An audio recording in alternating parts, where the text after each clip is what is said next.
While there are growing calls to reform the system, some say it pits the need for safety against the rights of the poor. In 2010, New York police arrested Kalief Browder for allegedly stealing a backpack in a Bronx neighborhood. Browder, 16 at the time, spent the next 3 years behind bars awaiting trial. A trial that never happened because Browder ended up taking his own life. His case points to a common problem for many who can't afford bond. Kate Trammell is Vice President of Advocacy at Prison Fellowship. But what we have right now is a system where too many people are in jail before they're convicted of an offense. I don't think you can say concretely from the numbers that everyone in jail is a criminal, and if they're awaiting trial in jail, then releasing them is dangerous. According to a report by the U.S. Commission on Civil Rights, more than 60% of defendants are detained pre-trial because they can't afford to post bail.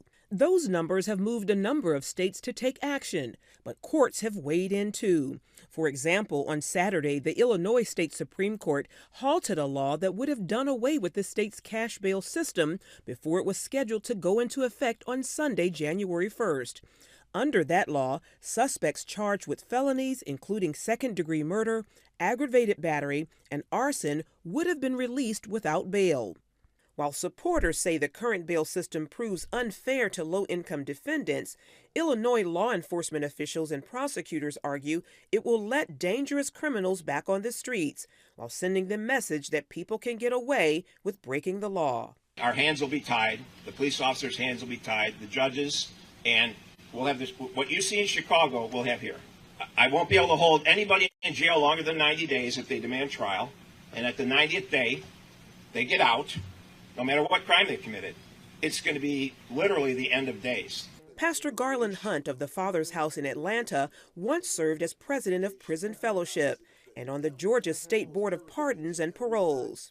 He says while there are flaws in the criminal justice system, cash bail is needed in cases involving major crimes. If you've been consistently having assault charges, violent homicides, and all these trespassing, kidnappings, rapes, those kind of people need more accountability because they also become a greater risk for bail. After bail, they would still risk. They could run, they could not come back.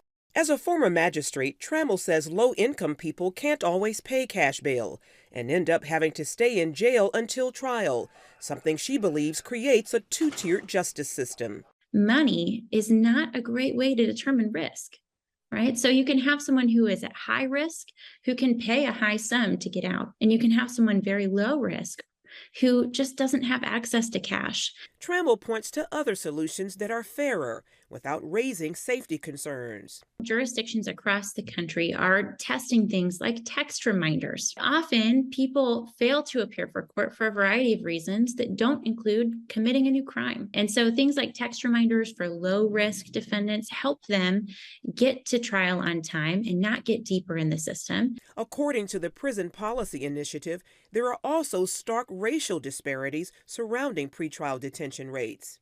In large urban areas, young black felony defendants are about 50% more likely than white defendants to be held pretrial. People carry their biases into the courtroom, whether it's a public defender, whether it's a district attorney, whether it's a judge. And so when their biases are there, and even could be even with law enforcement, we have to say, because we're all human, we bring our humanity into whatever our field is. The media's portrayal of minorities add to the problem, according to Hunt. When they show a lot of bad things that are happening, violent things that happen, usually it's about 60–70% black faces.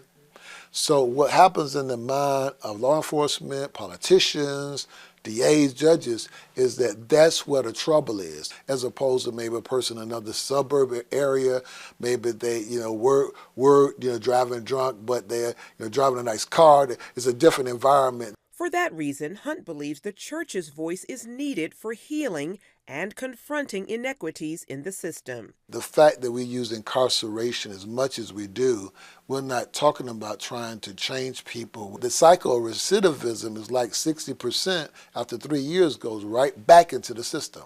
So how do we adjust that? And that's responsibility, not only the criminal justice system, but also the church. Trammell agrees. And my faith compels me to have an answer for them, even if that answer is just coming alongside them and helping them through the process that is the justice process. A process many agree should provide safe communities and equity for all.